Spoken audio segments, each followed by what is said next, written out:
இப்போ இந்த ப்ளீட்ஸ் கலையாமல் இருக்கிறதுக்கு நம்ம இங்கே வந்து சேஃப்டி பின்ஸ் போட்டிருக்கோம்.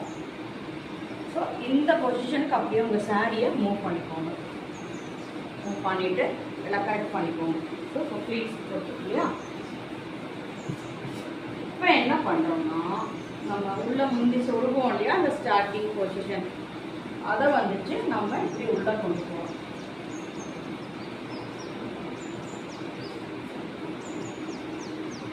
ஸோ இது வந்துட்டு நம்ம இப்படி உள்ளே கொண்டு போயிட்டு எவ்வளோ தூரத்துக்கு நம்ம சாரீ மெஷர்மெண்ட் நம்ம கொடுக்குறோமோ அந்த மெஷர்மெண்ட் அளவுக்கு நீங்கள் எடுத்துக்கலாம். ஒன்றா உங்களுக்கு வந்துட்டு சாரீ கொடுக்குற அந்த பாக்ஸ் அளவுக்கு வேணும் அப்படின்னா நீங்கள் வந்துட்டு இந்த அளவுக்கு திங் வச்சுக்கலாம். இல்லை சில பேர் வந்துட்டு ஸ்கொயர் ஷேப்பில் கேட்பாங்க.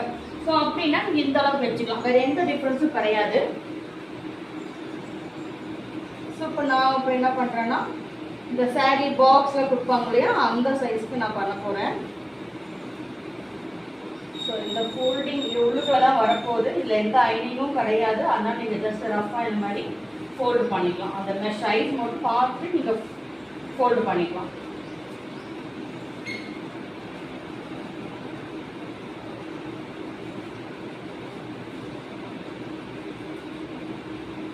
ஸோ இப்போ நம்ம இந்த பொசிஷன் முடிச்சாச்சு.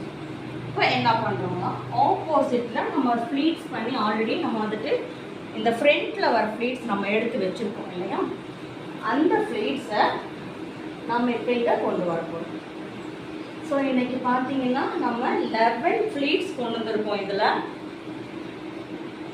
யூஸ்வலாக 9, 7 அந்த மாதிரி கொண்டு வருவாங்க. 11 கொண்டு வரது கஷ்டம். ஸோ அது 11 ஃப்ளீட்ஸ் எப்படி கொண்டு வரதுங்கிறது நான் இன்னொரு வீடியோவில் நான் உங்களுக்கு எக்ஸ்பிளைன் பண்ணுறேன். ஸோ இப்போ நம்ம 11 ஃப்ளீட்ஸ் இங்கே கொண்டு வந்திருக்கோம். இது அப்படியே என்ன பண்ணுறோன்னா இந்த சைடு, அதாவது சாரியோட எண்டுக்கு இப்படி கொண்டு வந்துடணும். இந்த ஃப்ளீட்ஸ் இருக்கிற அளவுக்கு நம்ம எப்படி கொண்டு வரணும். ரெண்டு சைடுமே ஈக்குவலாக வர மாதிரி ஃப்ளீட்ஸ் கொண்டு வந்துடணும். இப்போ அகெயின் ஜஸ்ட் ஃபோல்டிங் தான்.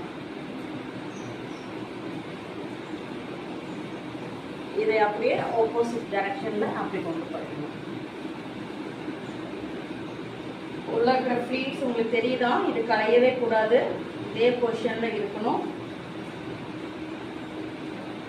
கொஞ்சம் கொஞ்சமாக மூவ் பண்ணிக்கோங்க. இந்த மெஷர்மெண்ட்டுக்கு வரணும்.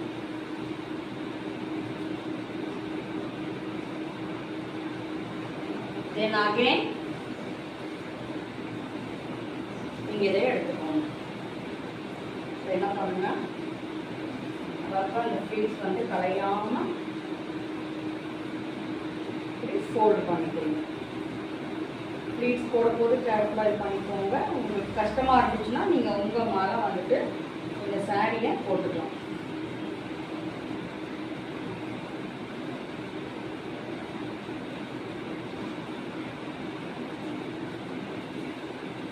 ஓகே,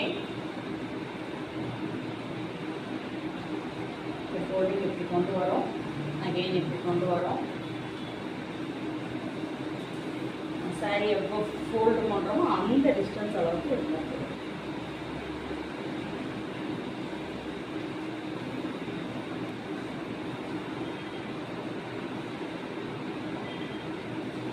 ஸோ இந்த மெஷர்மெண்ட் இங்கே இருக்கு இல்லையா உங்களுக்கு, இந்த சாரி மெஷர்மெண்ட்டு இதுவும் கிட்டத்தட்ட ஈக்குவலாக இருக்கணும். அப்போ தான் உங்களுக்கு முன்னாடி ஃபினிஷ் கொண்டு வரும்போது ரொம்ப அழகாக இருக்கும்.